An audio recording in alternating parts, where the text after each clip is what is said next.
Just hearing now about some snow may have some of you wondering about your plants in your garden. Yeah, of course, you know a lot has already started growing. Your reporter in Northern Colorado, Dylan Thomas, joining us live tonight in Loveland.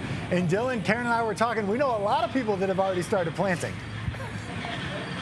Yeah, and the experts say that when it comes down to this snowstorm, they're actually welcoming the moisture. However, they are doing so with caution because there could be damage that could be brought to it. They say when it comes to your plants, you don't really have all too much to worry about. They will bounce back, but ultimately it's your pipes that you may have to keep an eye on. Now, we visited someone at SiteOne Landscape Supply today, and their team was also getting ready for the snow at the same time.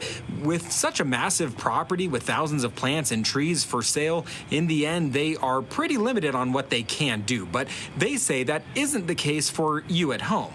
While they say most plants will eventually make their way back from a storm like this, you could consider using frost cloth or blankets to protect some of your plants and other things. This is frost cloth. This is what a lot of nurseries will use. We do sell it, but you can just spread this out over your plants. Some people use nails to put it in the ground or put just something heavy on it too. But if you can find it, this is the best stuff. If not, bed sheets work too, or old blankets. Don't use nothing like plastic though. So here's the thing, if you already turned on your sprinkler system, well, you're going to need to buy some protective gear to cover your pipes because they could freeze and burst, costing you hundreds of dollars.